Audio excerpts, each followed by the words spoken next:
Capítulo 7. Lição 6. Trabalhe para aprender, não trabalhe pelo dinheiro.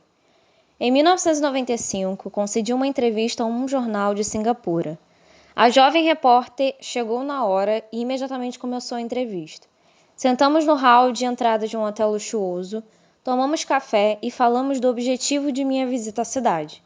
Eu devia dividir o palco com Zig Ziglar. Ele falaria de motivação e eu dos segredos dos ricos. Gostaria de ser um dia uma autora de best-seller como o senhor, disse ela. Eu já lera alguns de seus artigos de jornal e ficara impressionado. Ela tinha um estilo forte e claro, seus artigos atraíam o interesse do leitor. A senhora tem ótimo estilo, respondi. O que a impede de alcançar seu sonho? Parece que não consigo ir adiante, ela respondeu calmamente. Todos dizem que meus romances são ótimos, mas não acontece nada, de modo que continuo no jornal. Pelo menos dá para pagar as contas. O senhor teria alguma sugestão? Sim, retruquei animadamente. Um amigo meu tem, aqui em Singapura, um curso que ensina as pessoas a vender. Ele dá curso de treinamento em vendas para as principais empresas desta cidade e penso que se a senhora assistisse a um de seus cursos, sua carreira poderia se beneficiar bastante. Ela se espantou. O senhor está dizendo que eu deveria aprender a vender? Balancei a cabeça afirmativamente. O senhor está falando sério? Voltei a fazer que sim com a cabeça. O que há de errado com isso? Agora eu estava recuando. Ela se ofendera com o que eu disse. Preferia não ter dito nada. Em minha tentativa de ser útil, comecei a defender minha sugestão. Tenho um mestrado em literatura inglesa. Por que frequentaria um curso de vendas? Sou uma profissional. Fui para a universidade para não ser vendedora. Odeio vendedores. Eles só pensam em dinheiro. Diga-me para que vou estudar vendas. Ela começou a arrumar suas coisas. A entrevista tinha acabado. Na mesa em frente ao sofá estava um exemplar de um best-seller que eu publicara. Peguei o livro e algumas notas que ela fizera num bloco. Está vendo isto? Disse eu apontando para suas anotações. Ela olhou para o bloco. O quê? Ela disse confusa. Novamente apontei para suas anotações. No bloco, ela escrevera Robert Kiyosaki, autor de best-sellers. Aqui fala autor de best-sellers. Não diz melhor escritor. Seus olhos se arregalaram imediatamente. Sou um péssimo escritor. Você é uma grande escritora. Eu frequentei cursos de vendas. Você tem um mestrado. Junte as duas coisas e você terá uma autora de best-seller e uma boa escritora. Seu olhar estava enfurecido. Nunca me rebaixei tanto quanto chegar a aprender como vender. Pessoas como o senhor não têm nada que ficar escrevendo. Fui treinada profissionalmente para escrever e o senhor para vender. Não é justo. Guardou o resto das suas notas e disparou pelas amplas portas de vidro para a úmida manhã de Singapura. Pelo menos na manhã seguinte, sua reportagem era equilibrada e favorável. O mundo está cheio de gente inteligente, talentosa, instruída e qualificada. Encontramos com elas todos os dias. Estão todas em volta de nós. Alguns dias atrás, meu carro estava com problemas. Entrei numa oficina e o jovem mecânico consertou em alguns minutos. Ele sabia o que estava errado apenas pelo barulho do motor. Fiquei impressionado. A triste verdade é que um grande talento não é suficiente. Sempre fico chocado ao perceber o pouco que ganham as pessoas talentosas. Ouvi outro dia que menos de 5% dos americanos ganham mais de $100.000 ao ano. Já encontrei gente muito instruída, brilhante, que ganha menos de $20.000 ao ano. Um consultor comercial especializado na área médica me dizia que muitos médicos, dentistas, quiropráticos têm dificuldades financeiras. Até então eu pensava que quando eles se formassem, os dólares choveriam. Foi esse consultor que me disse. Eles estão uma habilidade atrás da grande riqueza. O que isso quer dizer é que muitas pessoas precisam apenas aprender e dominar uma habilidade a mais e sua renda aumentará exponencialmente.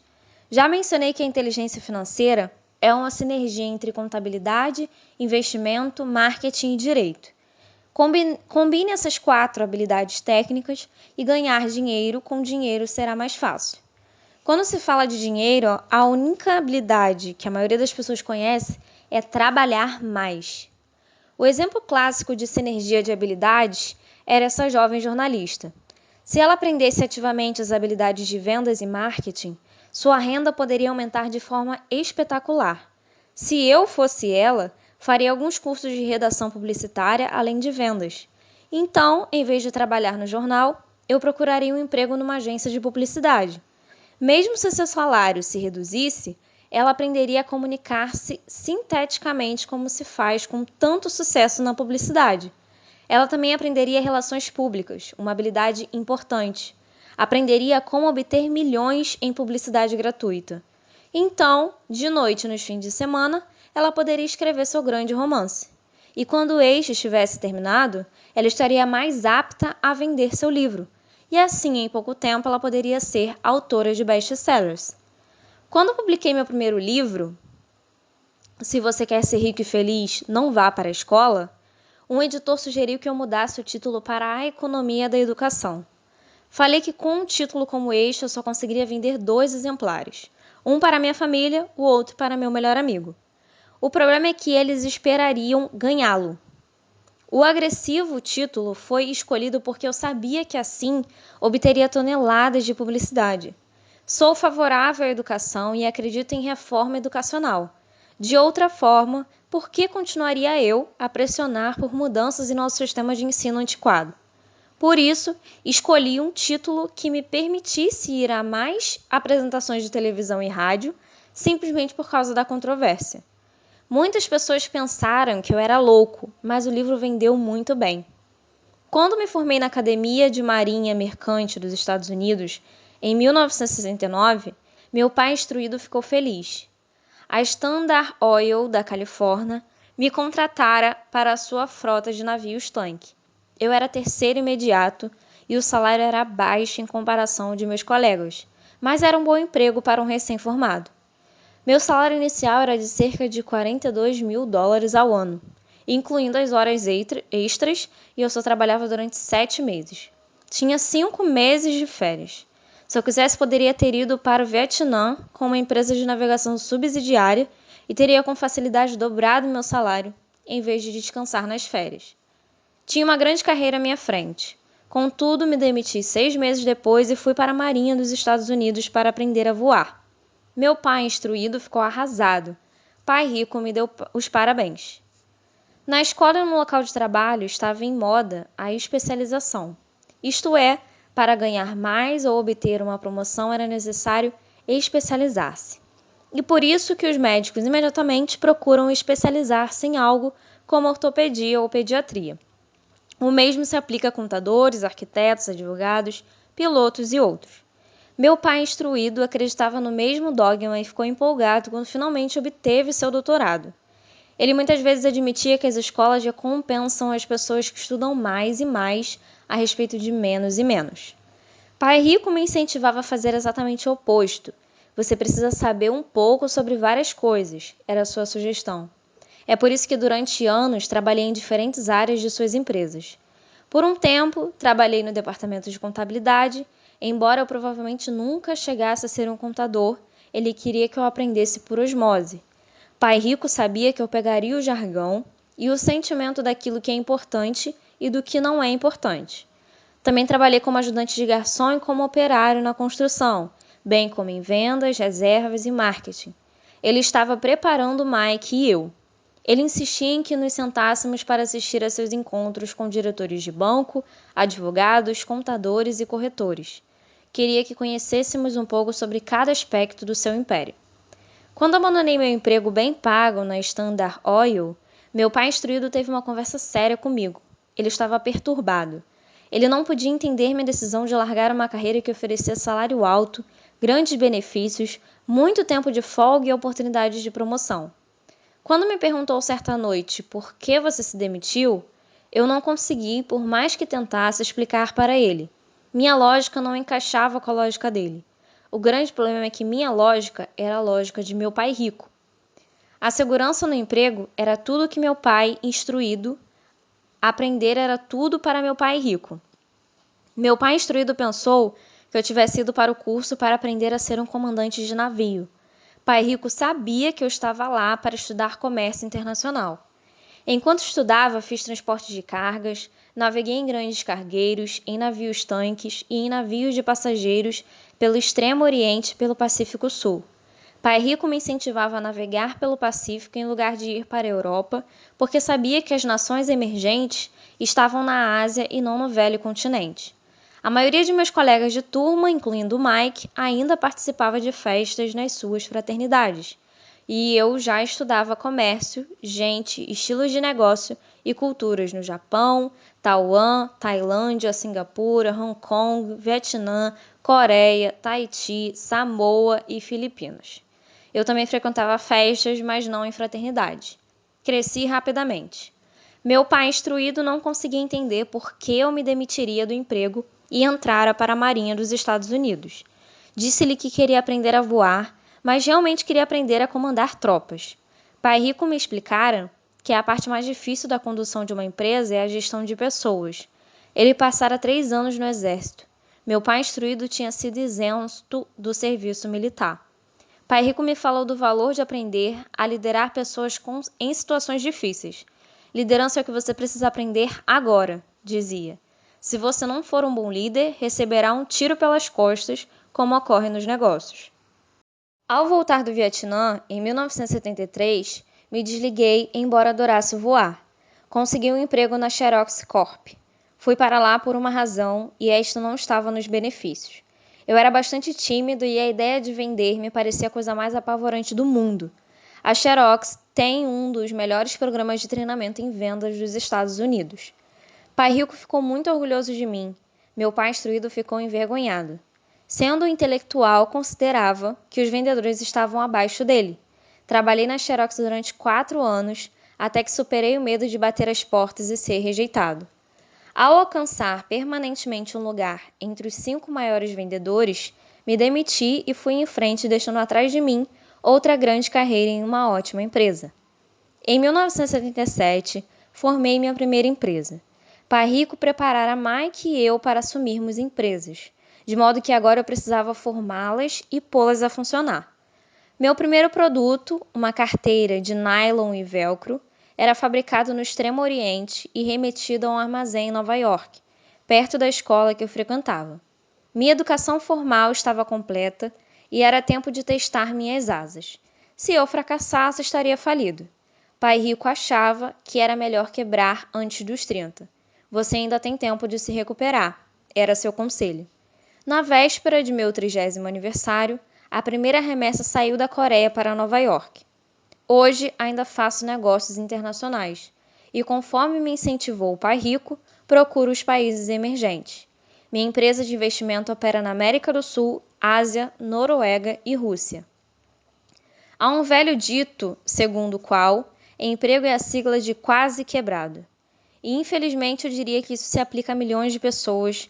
Como a escola não acha que inteligência financeira seja inteligência, a maioria dos trabalhadores vive dentro de suas posses. Trabalham e pagam as contas. Há outra terrível teoria da administração que diz: os empregados trabalham apenas o suficiente para não serem demitidos e os empregadores pagam apenas o suficiente para que os trabalhadores não vão embora. E se você observa a escala salarial da maioria das empresas, diria que há uma certa verdade na afirmação. O resultado líquido é que, em geral, os trabalhadores não progridem. Eles fazem o que foram ensinados a fazer, conseguiram um emprego seguro. A maioria dos empregados se concentra em salários e benefícios que os remuneram no curto prazo, mas que são frequentemente desastrosos no longo prazo. Já eu recomendo aos jovens que procurem empregos pelas oportunidades de aprendizado, mais do que pelo que possam receber. E preciso ver que habilidade se deseja adquirir antes de escolher uma profissão específica e antes de cair na corrida dos ratos.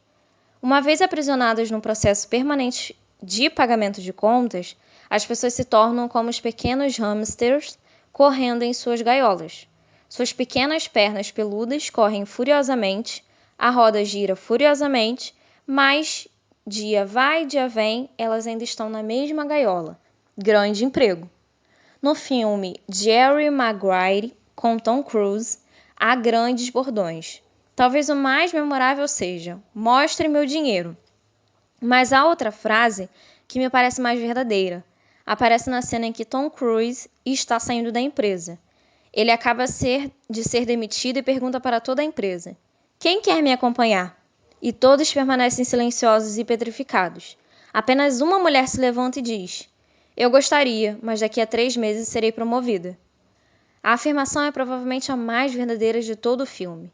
É o tipo de frase que as pessoas usam para continuar trabalhando de forma a pagar suas contas. Sei que meu pai instruído esperava por seu aumento anual e todo ano ficava desapontado. Então ele voltava a estudar para se tornar mais qualificado de modo a poder ganhar outro aumento. Mas novamente sofria uma decepção. Frequentemente pergunto às pessoas: para onde essa atividade diária está levando você? Como um pequeno hamster, duvido que as pessoas olhem para o seu trabalho árduo as está levando. O que o futuro oferece? Cyril Brookfeld, o antigo diretor executivo da Associação Americana de Aposentados, afirma que as aposentadorias privadas estão um caos. Em primeiro lugar, 50% da força de trabalho não contam atualmente com fundos de pensão. Apenas isso já deveria ser motivo de grande preocupação. E de 75% a 80% dos demais têm aposentadorias desprezíveis que pagam $55 ou $150 ou $300 por mês. Em seu livro, O Mito da Aposentadoria, Craig S. Carpel escreve: visitei a sede de uma grande empresa nacional de consultoria especializada em aposentadorias e falei com uma diretora administrativa que planeja exuberantes planos para altos executivos. Quando lhe perguntei o que as pessoas comuns poderiam esperar receber como aposentadoria, ela disse com um sorriso confiante: a bala de prata. O que é? Perguntei a bala de prata. Ela deu de ombros.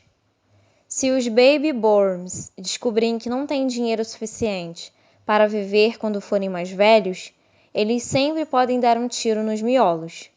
Expressão usada para a geração nascida após a Segunda Guerra Mundial. Carpel continua explicando a diferença entre os antigos planos de benefícios definidos e os novos planos de contribuições programadas que são mais arriscados.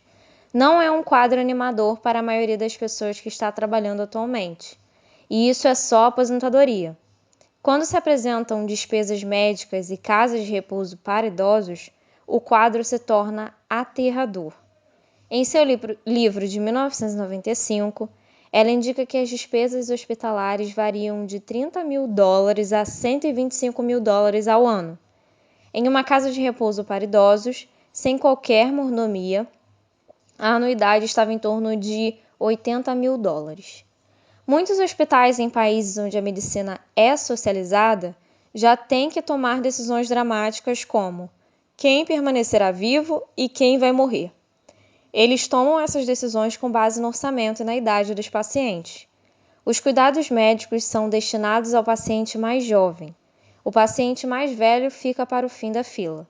Assim como os ricos podem se permitir uma educação melhor, eles também podem se manter vivos enquanto aqueles com pouca fortuna morrem.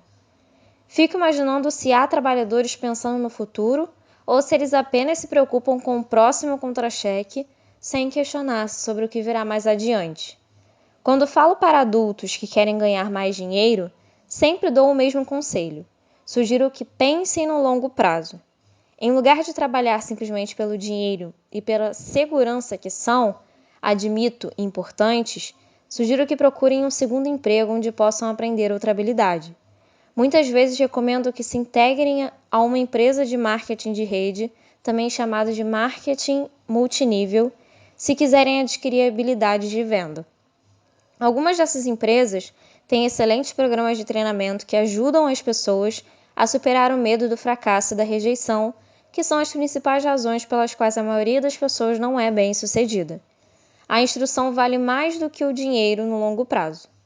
Quando ofereço esta sugestão, ouço muitas vezes: "Ah, isso é muito trabalhoso", ou "Só quero fazer o que me interessa".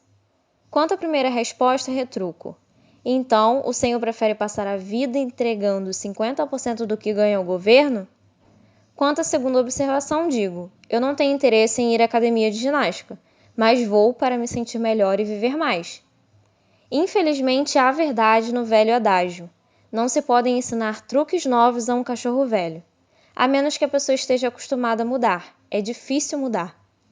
Mas para aqueles que ainda estão sobre o muro em relação à ideia de trabalhar para aprender algo novo, ofereça esta palavra de incentivo. A vida se parece muito com ir à academia. A parte mais difícil é se decidir a começar. Uma vez feito isso, fica fácil. Em muitas ocasiões, ficava temeroso de ir para a academia, mas chegando lá em movimento, era ótimo. Depois dos exercícios, fico feliz de ter me decidido a ir. Se você não está disposto a trabalhar para aprender algo novo e insiste em se especializar em sua área, assegure-se de trabalhar em uma empresa sindicalizada.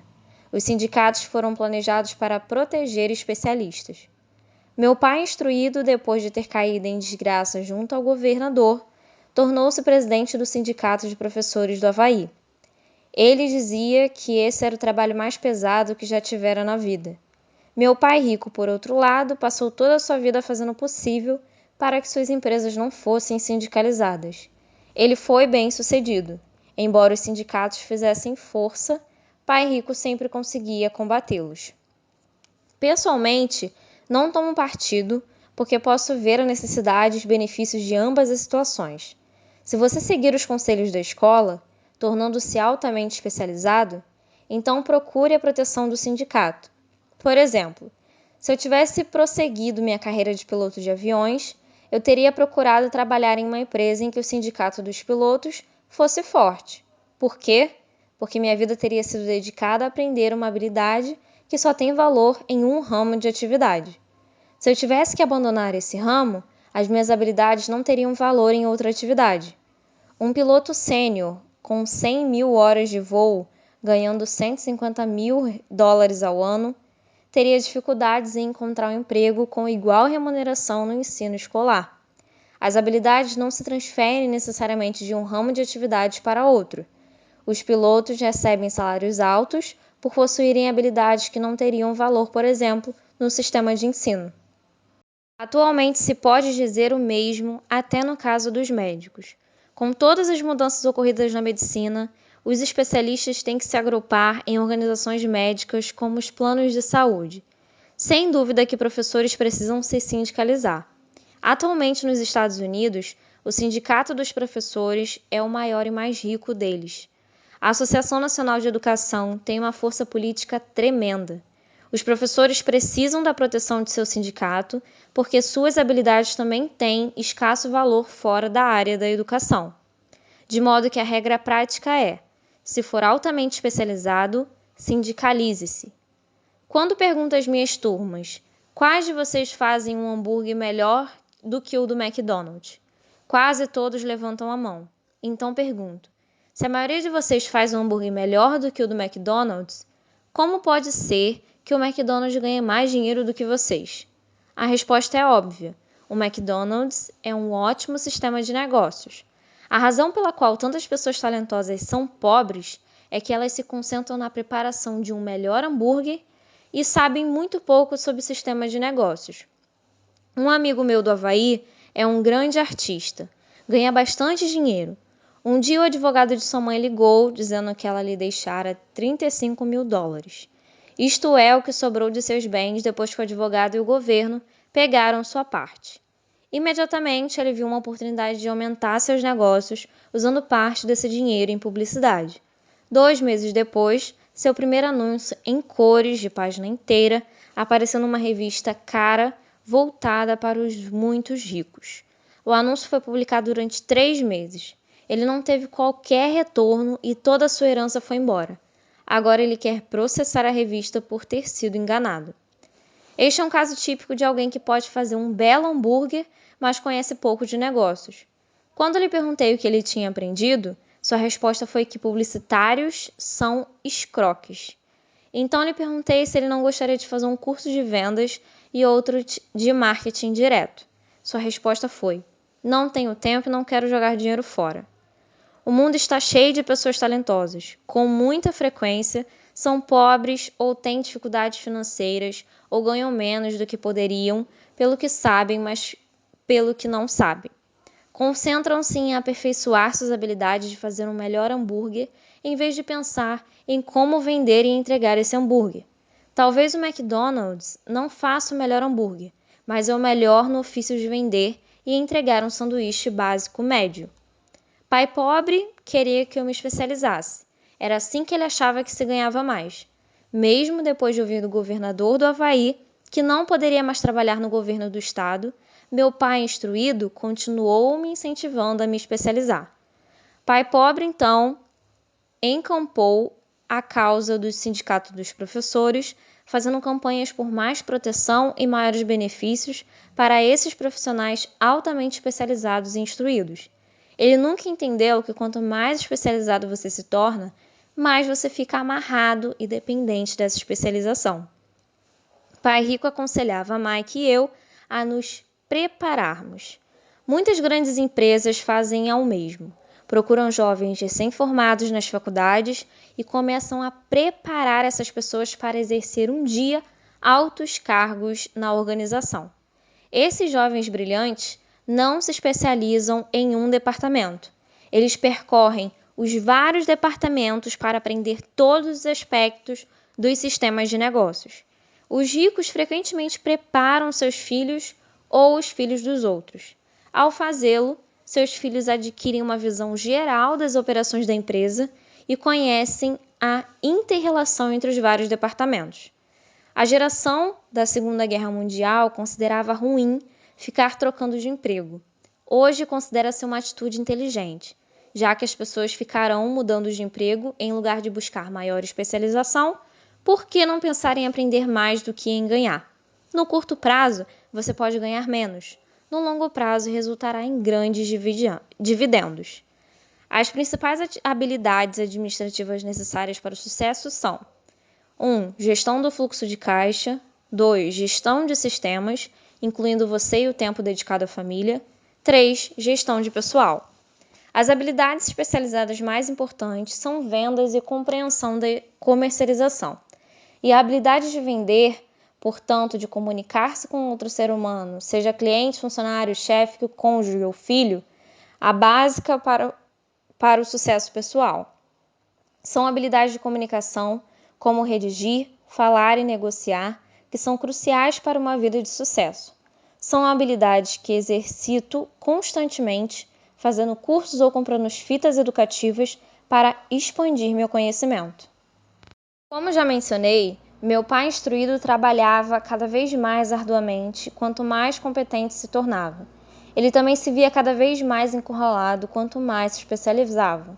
Embora seu salário aumentasse, suas escolhas diminuíam. Pouco depois de ter sido mandado embora do trabalho do governo, descobriu como era vulnerável profissionalmente. É semelhante ao que ocorre com os atletas profissionais que de repente sofrem uma lesão ou ficam velhos demais para o esporte. Sua posição bem remunerada é perdida e eles têm habilidades limitadas às quais recorrer. Penso que é por isso que meu pai instruído se envolveu tanto com os sindicatos a partir daí. Ele percebeu o quanto o sindicato o poderia ter favorecido. Atualmente, encontro ex-professores ganhando centenas de milhares de dólares ao ano. Eles ganham tanto porque têm, além das habilidades especializadas de sua área, outras habilidades. Eles podem tanto ensinar quanto vender e comercializar.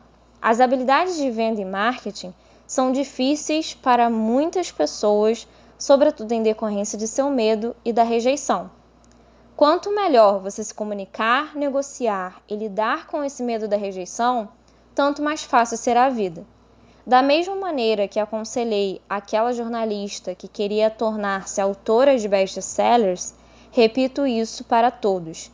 Ter uma especialização técnica tem seus pontos fortes e fracos. Tem amigos que são gênios, mas não conseguem comunicar-se efetivamente e, em consequência, seus ganhos são lamentáveis. Eu os aconselho a passar por um ano aprendendo a vender.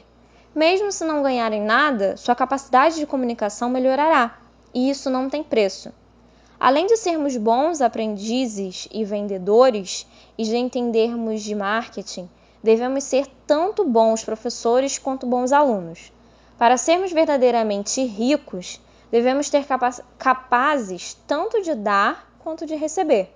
Em casos de dificuldades financeiras, frequentemente, o que falta é dar e receber. Sei de muita gente que é pobre porque não é nem bom estudante, nem bom mestre.